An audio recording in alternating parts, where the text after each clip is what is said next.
오늘 함께 읽은 사도행전 본문을 가지고 이미와 아직의 사이에서 라는 제목으로 말씀의 은혜를 나누겠습니다. 이 이미와 아직이라는 말을 설명할 수 있는 방법은 많습니다. 가령 우리는 매년 연말이 되면 한 해를 정리하고 또 새로운 마음과 당찬 계획으로 새해를 시작할 준비를 합니다. 시간이 그렇게 흘러서 이미 새해가 시작됩니다. 하지만 몇 주 혹은 몇 달이 지났는데도 정리하고 바꿔보려고 했던 옛 습관이나 생각을 아직도 청산하지 못하고 그것과 씨름하고 있는 우리 자신을 발견하게 됩니다.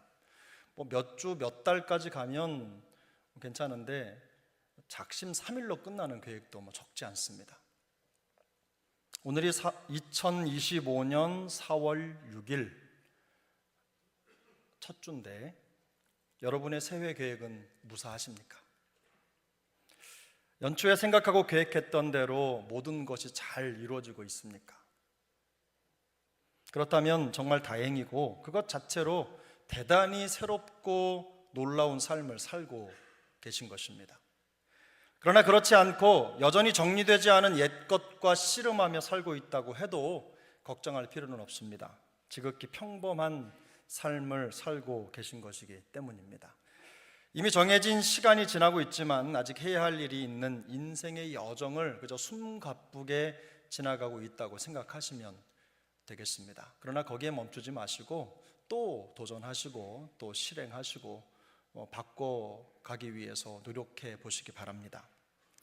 이미와 아직이라는 말은요, 성경 속에 나타난 하나님의 나라의 현재와 미래를 설명하는 매우 중요한 신학적인 원리이기도 합니다. 2000년 전에 우리의 구원자이신 예수 그리스도께서 이 땅에 오셨습니다. 그 주님의 오심으로 이미 시작된 하나님의 나라가 우리에게 이미 임했다라는 것에서 예수님의 재림까지는 아직 완전한 하나님의 나라가 이루어지지 않았다라는 아직의 의미가 함께 담겨 있는 것이죠. 다시 말해서 하나님의 구속은 이미 우리에게 현실로 다가왔지만 주님이 다시 오실 때까지 아직 완성되지 않은 채로 남아있는 것입니다. 마태복음 12장 28절은 이렇게 말씀합니다. 그러나 내가 하나님의 성령을 힘입어 귀신을 쫓아내는 것이면 하나님의 나라가 이미 너희에게 임하였느니라.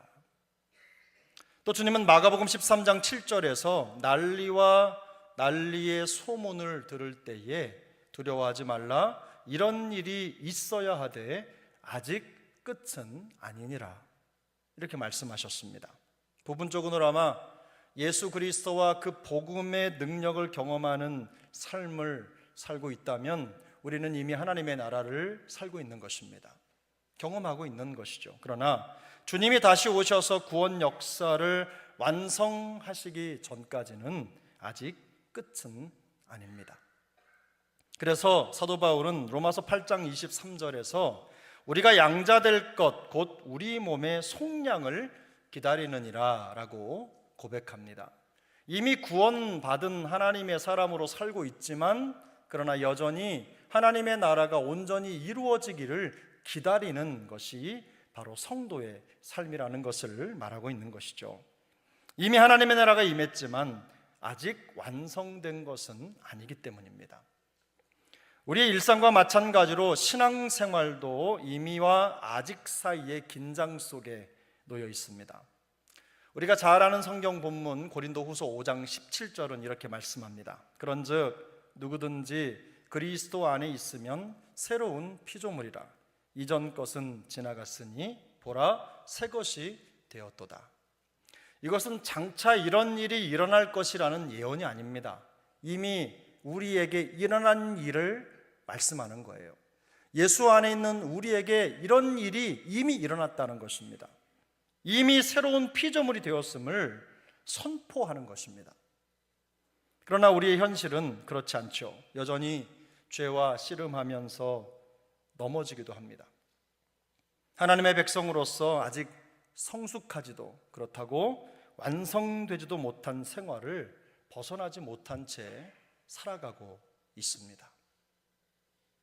교회의 현실도 그렇습니다. 예수 믿고 구원받아서 이미 하나님의 자녀가 된 우리가 이렇게 한 곳에 모여서 하나님을 예배합니다.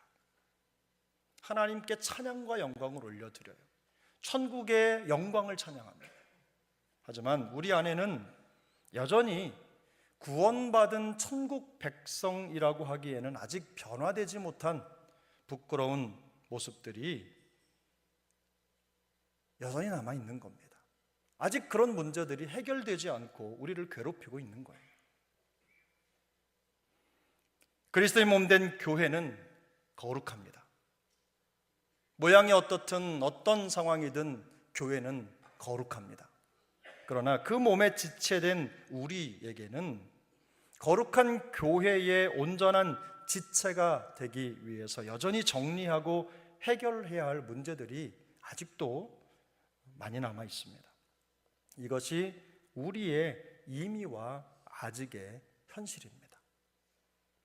지금 우리가 살피고 있는 사도행전은 예수님의 부활과 오순절 성령 강림 사건 이후에 폭발적인 부흥을 이룬 초대교회의 성장기를 다루고 있습니다.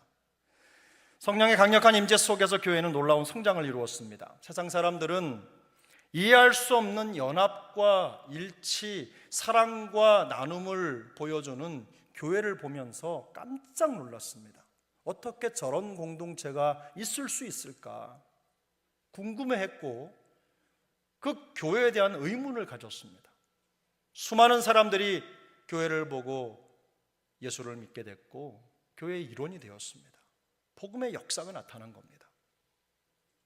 성도들은 자발적으로 자신의 소유를 팔아서 사도들의 발 앞에 두고 그것으로 차별 없는 섬김과 사랑을 실천해 가는 역사를 이루었습니다.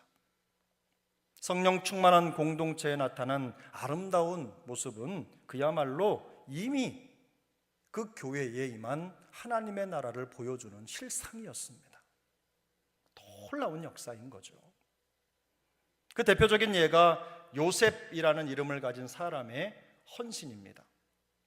사도들은 그에게 위로의 아들이라는 뜻이 담긴 별명을 붙여서 바나바라고 불렀습니다. 그만큼 그가 사랑과 위로를 실천하는 것에 있어서 모범적이었다는 것을 짐작할 수 있는 대목입니다. 그러나 교회 안에는 바나바와 같은 사람만 있는 것은 아닙니다. 빛이 있으면 어둠도 존재하듯이 아나니아와 삽비라 부부 같은 정반대의 사람들도 있습니다. 우리가 함께 모여서 예배를 드리지만 다양한 사람들이 있고 다양한 믿음의 모양과 삶을 살아가고 있는 것처럼 당시의 초대교회도 그랬습니다. 아나니아와 삽비라 부부는 바나바처럼 자신들의 소유를 팔아서 그 값을 내놓았습니다. 그러나 그 값의 일부를 몰래 감추고 전부를 바친 것처럼 사도들과 성도들을 속인 것이 문제였습니다. 당시 교회 지도자였던 베드로는 그런 사실을 간파하고 아나니아와 삽비라를 질책합니다. 베드로의 질책은 두 사람이 현장에서 즉사하는 하나님의 즉각적인 심판으로 나타났고 교회는 그리고 성도들은 큰 두려움에 휩싸이게 되었습니다. 부부가 둘 다 똑같이 거짓말을 하다가 현장에서 즉사하는 비극적인 참사를 맞이한 거죠. 안타까운 최후를 맞이한 겁니다. 한 사람만 달랐어도 이런 일이 일어나지 않았을 텐데 부부가 똑같은 길을 간 겁니다. 부부는 닮는다고 하는데 이런 걸 닮으시면 안 됩니다. 서로가 서로에게 보완이 되는 그런 부부가 되셔야 합니다. 과연 이것이 사실 정말 그러나 사람을 죽게 할 수 있을 만큼 치명적인 범죄냐 하는 의문을 갖게 되죠. 정말 이렇게 심각한 문제인가? 라고 하는 현실적이면서도 정서적인 의문이 드는 겁니다. 우리의 생각에서 보면 그렇죠. 자신의 소유를 팔아 일부를 드리는 것만으로도 칭찬받아 마땅한 일인데 잘했다, 잘했다, 그만큼만 해도 잘했다, 이렇게 칭찬받아 마땅한 일인데 죽었습니다. 하나님 앞에 죽은 거예요. 그저 일부를 드렸다는 거. 그리고 일부를 드리면서 다 드린 것처럼 행동했다고 해서 부부를 죽게 할 만큼 심각한 것이냐. 우리 이렇게 많이 하잖아요.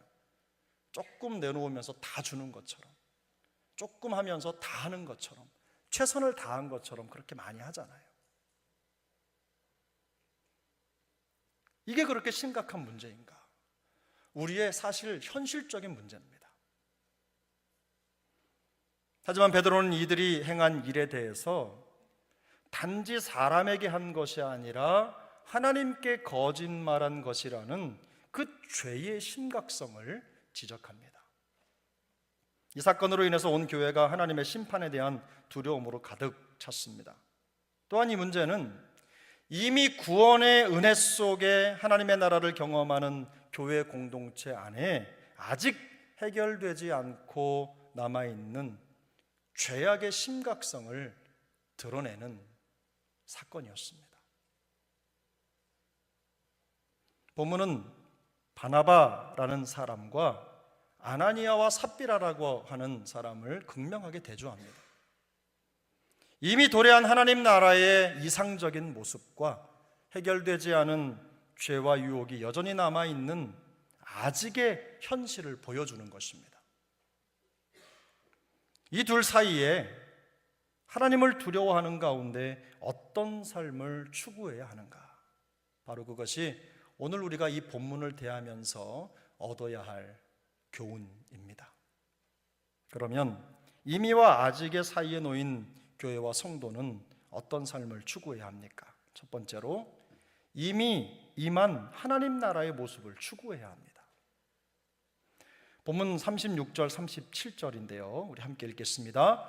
그부로에서 난 레위족 사람이 있으니 이름은 요셉이라. 사도들이 일컬어 바나바라 번역하면 위로의 아들이라 하니 그가 밭이 있음에 팔아 그 값을 가지고 사도들의 발 앞에 두니라. 아멘. 성경은 이미 하나님 나라가 임한 공동체의 모습을 바나바라는 별명을 가진 요셉의 모범적인 행동을 통해서 표현하고 있습니다.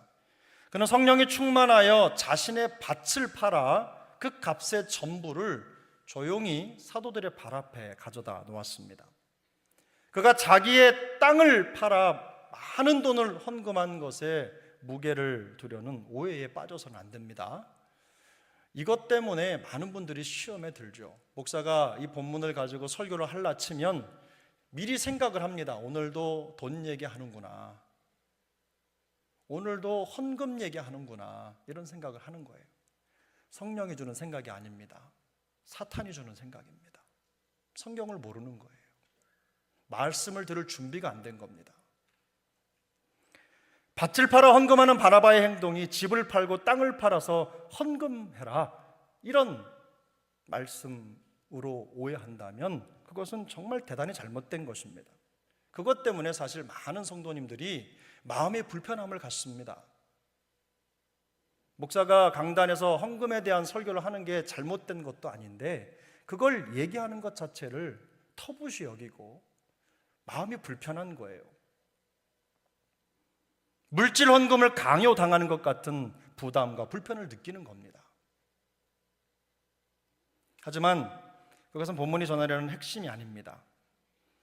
그의 행동이, 바나바의 행동이 성령 안에서 하나 된 공동체를 향한 진정한 사랑과 신뢰를 드러낸다는 것에 이 본문의 핵심이 있는 겁니다. 자신의 모든 것이 하나님의 것임을 인정하는 그 진실한 믿음의 강조점이 있습니다. 이 모든 일이 강압이나 강제가 아니라 하나님의 말씀과 성령의 가르침을 따라서 자발적으로 우러난 마음과 믿음을 표현하는 것이라는데 바로 그 강조점이 있는 거예요. 성령의 인도에 대한 그의 자발적이고 적극적인 순복, 그 순복이 믿음의 공동체를 더욱더 한 마음과 한 뜻이 되게 한 것입니다. 진정한 헌신이 평안에 매는 줄이 되어서 교회를 묶고 교회를 더 풍성하게 했다는데 이 본문의 무게와 핵심이 있는 겁니다. 이것이 바로 이미 우리 가운데 시작된 하나님 나라의 모습입니다. 성령 안에서 서로가 하나 되고 기꺼이 나누며 서로의 부족함을 채우고 세우기 위해서 힘에 지나도록 애쓰고 봉사하고 섬기는 아름다운 광경이 바나바라고 하는 사람들과 같은 성도를 통해서 보여지고 있는 거예요. 그 광경이 드러나는 겁니다. 섬김이 없고서야, 헌신이 없고서야 어떻게 우리 교회가 건실하게 세워질 수 있겠습니까? 바로 그런 헌신과 충성, 믿음의 표현과 하나님을 향한 간절한 열심이 교회를 든든히 세워가는 것입니다. 자기를 만족시키는 헌신이 아닙니다. 하나님께 대한 믿음의 표현으로 사랑하고 봉사하며 주님의 몸된 교회를 세워가는 것입니다. 바나바의 헌신은 계산적인 이해타산이 들어간 것이 아닙니다. 자기 자신의 존재를 과시하기 위한 것도 아니에요.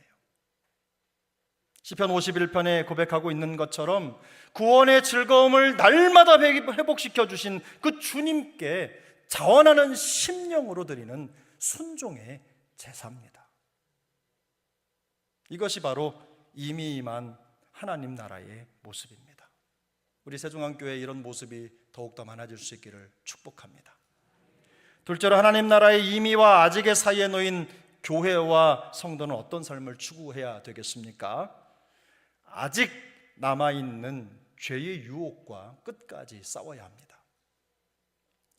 본문 5장 1절 2절 말씀인데요, 1절 2절 말씀을 함께 읽겠습니다. 아나니아라 하는 사람이 그의 아내 삽비라와 더불어 소유를 팔아 그 값에서 얼마를 감추매 그 아내도 알더라.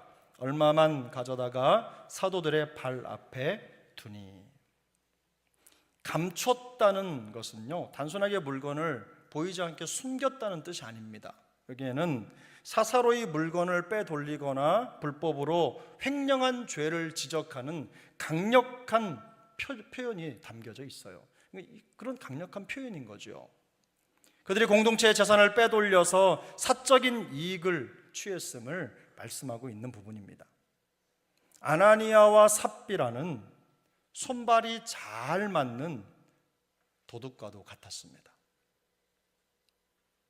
부부니까 손발이 잘 맞겠지만 꼭 부부라고 해서 잘 맞은 것은 아닌데 이 일에 한마음 한뜻이 된 거예요. 아나니아는 거짓말을 계획하고 아내인 삽비라는 모든 것을 알면서도 그 거짓에 동조하고 협력자가 되었습니다. 아나니아는 바나바처럼 행동을 해서 교회 안에 있는 성도들에게 인정받으려는 인정 욕구가 강했던 것으로 보입니다. 분명히 그랬을 것입니다. 그래서 그는 바나바의 선한 행동을 모방합니다. 따라한 거예요. 물론 좋은 것을 모방하는 것은 나쁜 것이 아닙니다. 우리 안에 좋은 것이 있고 모범적으로 잘하는 사람이 보이면 적극적으로 따라해야 합니다. 모방해도 됩니다. 오히려 그렇게 해야 합니다. 그런 사람들이 많지 않아서 문제지, 그런 사람들이 보이면 열심히 닮아가고 그들을 따라해야 되는 거예요. 주님을 닮는 것도 중요하지만 교회 안에서 신앙생활 열심히 하고 믿음으로 살려고 하는 분들이 계시면 그런 분들을 열심히 뒤따라가는 거, 그것도 매우 매우 중요합니다. 그러나 진심이 담기지 않은 모범, 외적인 이 모방은요, 얼마 가지 않아서 부작용을 일으키고 맙니다.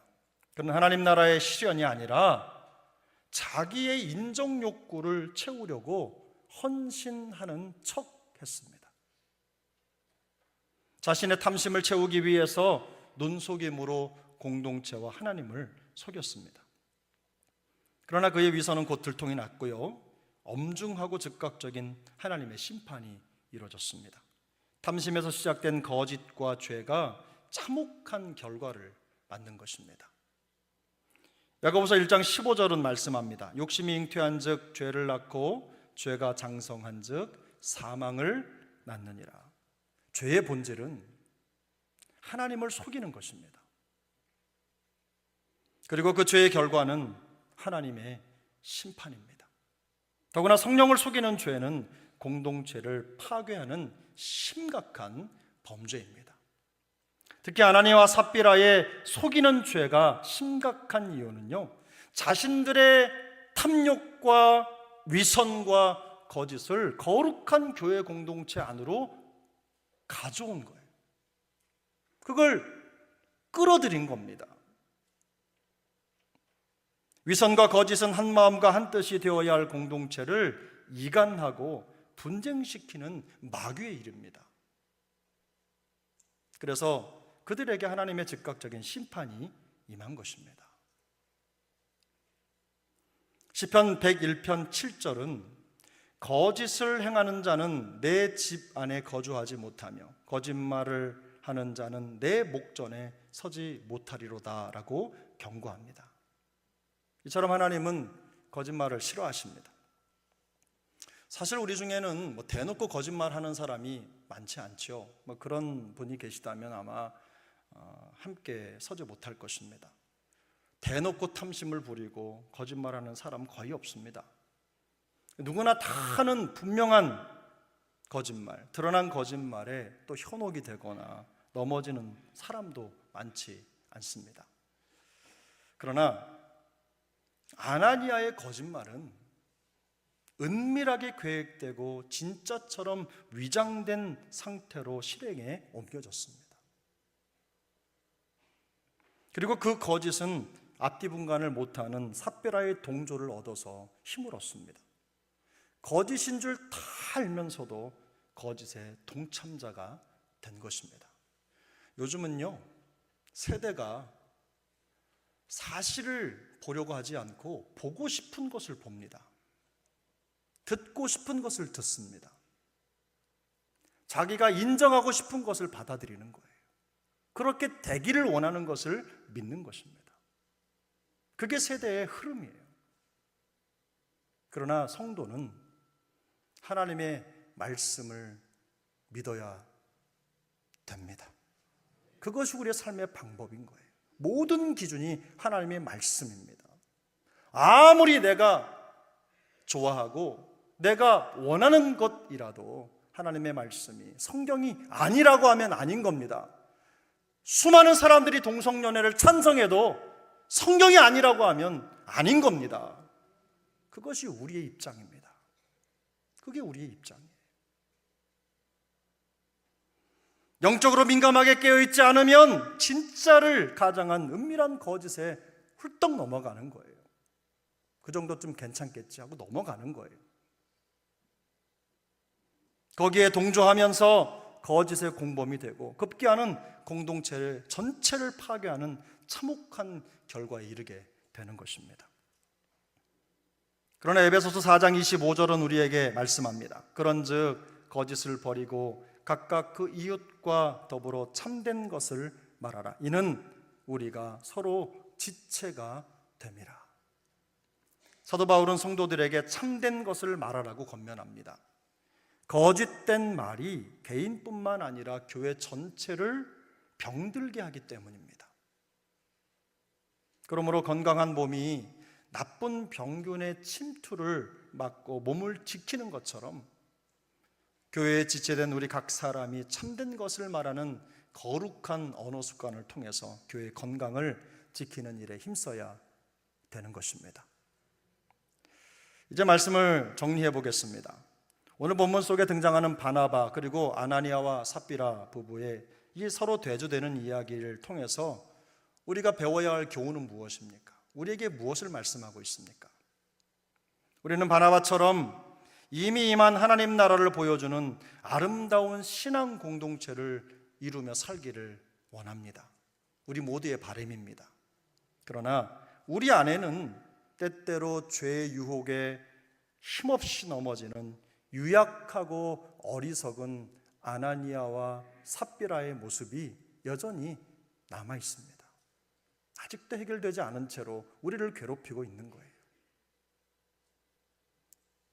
이와 같은 이미와 아직이라는 치열한 긴장 속에서 우리는 과연 어떻게 살아가야 하는가? 방법이 뭘까? 우선 무엇보다도 진실하게 사셔야 합니다. 시편 51편 6절은 이렇게 말씀합니다. 보소서, 주께서는 중심이 진실함을 원하시오니 내게 지혜를 은밀히 가르치시리이다.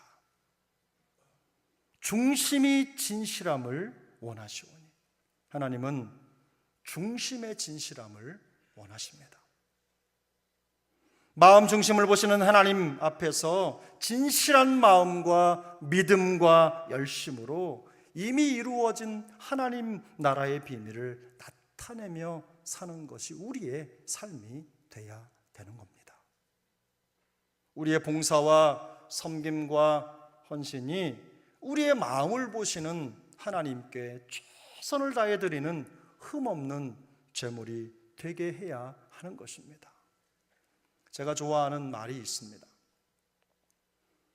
책 제목이기도 한데, 최고의 하나님께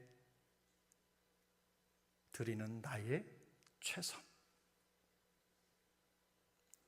물어보면 하나님을 최고라고 말하지 않는 사람은 없어요. 성도라면 항상 하나님은 내 인생의 최상에 계시다고 고백합니다. 그런데 나의 열망과 열정을 계산해 보면 적당히 하는 버릇이 있어요. 나쁜 습관입니다. 하나님을 최고의 하나님이라고 고백하면서 주님께 드리는 건 내가 할 수 있는 만큼만이라고 하는 선을 그어 놓는 거예요. 그래서 바나바의 행동이 불편한 겁니다.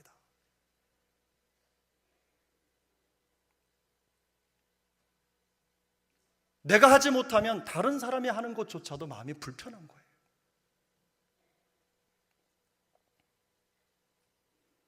그러나 여러분, 최고의 하나님께 드리는 나의 최선이 무엇입니까? 항상 내 힘에 지나도록 하나님 앞에 무언가를 드릴 것이 있는가, 내가 할 수 있는 것이 무엇인가를 고민하는 거예요. 하다못해 찬양, 하다못해 말씀을 묵상하는 것, 하다못해 작은 헌신, 이런 것들 할 때도 거기에 영혼을 담고 힘을 실어서 하나님, 그 하나님, 나를 구원하신 최고의 하나님께 드리는 나의 최선이 되도록 무엇이라도 항상 그런 마음을 가지고 감당하는 겁니다. 저는 그래서 사역을 할 때도 문서 하나를 만드는 것도 신경 써요. 그거 하나도 영혼을 담아라, 생명을 담아라, 최선을 담아라. 그게 잘못된 거 아니잖아요. 주일날 하나님 앞에 나와 예배하는 것도 마찬가지예요. 뭐 비싸고 좋은 거, 값진 거, 뭐 귀걸이, 뭐 달고라는 말씀이 아닙니다. 하나님 앞에 드릴 수 있는 나의 최선 항상 준비하고 다듬어 드리는 것, 바로 그것이 하나님 앞에 드리는 우리의 중심이어야 한다는 겁니다. 그 진심을 하나님이 받으시는 거예요. 하나님이 왜 송아지의 넓적다리가 필요하세요? 아니에요. 하나님이 드리는, 우리가 드리는 헌금이 하나님이 왜 필요하세요? 하나님은 이미 부자세요. 우리가 드리는 그 어떤 것으로, 그 물질로, 그 조그만 걸로 만족하시고 기뻐하시는 그런 게 아니에요. 하나님은 우리의 마음의 진실을 보시는 거예요. 중심을 보시는 거예요. 바나바의 헌신이 아름다운 이유는 그가 드린 헌금 액수 때문이 아닙니다. 주님의 몸된 교회를 향한 진실한 마음이 담긴 사랑과 나눔이었기 때문에 귀한 것입니다. 반면에 아나니아와 삽비라 부부의 비극은 그들이 드린 헌금 액수가 적었기 때문에 생긴 것이 아닙니다. 그들의 마음이 하나님과 공동체를 속이려 했기 때문이에요. 그 섬김의 중심에 하나님이 아니라 자기 자신이 있었기 때문에 최악의 비극이 된 것입니다. 우리 사랑하는 세중앙 지체들에게 하나님을 향한 이 진심이 회복되기를 축복합니다. 두 번째, 우리가 해야 될 것이 뭐냐면 무심코 넘어갈 수 있는 작고 은밀한 거짓이나 탐욕을 경계해야 됩니다. 무심코 넘어갈 수 있는 작고 은밀한 거짓말, 탐욕을 경계하셔야 돼요. 야고보서 3장 14절에 이런 말씀이 있습니다. 그러나 너희 마음속에 독한 시기와 다툼이 있으면 자랑하지 말라. 진리를 거슬러 거짓말하지 말라. 진리의 가르침을 거스르는 실수, 그걸 바로잡지 않고 방치하고 그것이 습관이 되면 거짓말로 발전한다는 뜻입니다. 우리 이거 많이 하잖아요. 하나님의 말씀 듣고 하나님의 말씀 가르침이 뭔지 분명하게 아는데 그냥 지나가잖아요. 그냥 넘어가잖아요. 그런 일 많잖아요. 그냥 예사로 생각하잖아요. 저 사람도 그렇게 하니까 그렇게 하고, 목사도 그렇게 하니까 나도 그렇게 해도, 장로님이 그렇게 하니까 나도 그렇게 해도, 권사님, 안수 집사님들이 그렇게 하니까 그럼 그렇게 다 하는가 보다, 이런 마음을 가지고 그냥 지나가잖아요. 아나니아 부부의 잘못된 행동은요, 자꾸 보이지 않는 이 은밀한 거짓말을 방치하는 데서 시작된 겁니다. 마음속에 일어난 시기의 불이 거짓말, 탐욕의 발화점이 된 거예요. 산불이 작은 한 사람의 실수를 통해서 일어난 것처럼 우리 인생을 다 태워버릴 만큼 강력한 죄의 불이 된 것입니다.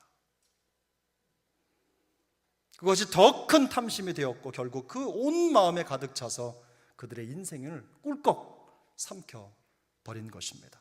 마음속에 일어나는 작고 은밀한 죄와 거짓을 제어하지 못하고 삼킬 자를 찾는 마귀의 밥이 되고 말았습니다. 마치 작은 균열이 거대한 댐을 무너뜨리는 것처럼 우리 안에 작은 거짓, 위선 혹은 정직하지 못한 태도, 잘못된 생각, 바로 그것들은 개인뿐만 아니라 우리 공동체 전체에 치명적인 해를 끼칠 수 있음을 기억해야 합니다. 죄를 가볍게 여기는 습관을 버리셔야 합니다. 그것이 우리 영혼과 공동체를 병들게 하는 것입니다. 예를 들면 다른 사람과의 시간 약속을 잘 지키지 않는 사소한 실수, 그럴 수 있습니다. 저도 그러니까요. 그러려고 그런 게 아니라 어찌하다 보니 그런 거예요. 그런데 그 어찌하다 보니 그렇게 되는 일이 계속 반복되고 계속 이루어지고 그걸 고치지 않고 방치해두면 거짓이 됩니다. 이 세상에 그냥 놔둬도 되는 거짓이나 죄는 없습니다. 바늘 구멍으로 황소바람 부는 것입니다.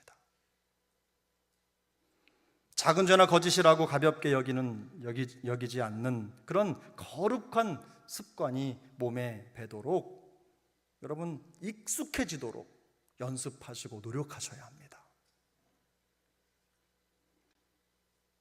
혹시 보이지 않는 생각이나 마음속에 잘못된 동기가 있는지 항상 점검하고 정리하셔야 합니다. 정리되지 않은 마음의 동기가 자라서 결국은 행동으로 나타나기 때문이에요. 눈빛 하나로, 언어 하나로, 태도로 드러나게 돼 있습니다. 시편 34편 18절은 여호와는 마음이 상한 자를 가까이 하시고 중심으로 통회하는 자를 구원하시는도다라고 말씀합니다. 하나님은 숨은 죄를 눈 감아 주시는 분이 아니라 통회하는 자에게 용서의 은혜를 베풀어 주십니다. 그것이 바로 성경이 말씀하고 있는 성도의 삶입니다. 이런 은혜에 동참하는 우리 모두가 될 수 있기를 바랍니다. 성도는 이미 예수 그리스도 안에서 놀라운 구원을 받았습니다. 성령의 능력으로 살아가는 하나님 나라의 백성입니다. 그러나 동시에 아직 죄와 피 흘리기까지 싸워야 할 사명을 가진 자들이에요. 완성된 하나님의 나라가 이루어지기를 기다리는, 한편으로 보면 연약한 사람들입니다. 이런 이미와 아직의 치열한 긴장 속에서 때로 우리는 넘어지기도 하고 실패하기도 합니다. 이상한 게 아니에요. 그러나 비록 아직 연약하고 부족하지만 우리 안에 역사하시는 성령의 역사를 따라 힘을 다하여 수고할 때 우리와 우리 교회에 이미 이루어진 하나님 나라의 놀라운 역사를 더욱더 풍성히 경험하게 될 줄로 믿습니다. 하나님은 그 자리에 우리를 부르신 거예요. 바라기는 우리 사랑하는 세종왕 지체들이 하나님의 나라의 영광과 은혜를 더욱더 풍성히 누릴 수 있기를 바랍니다.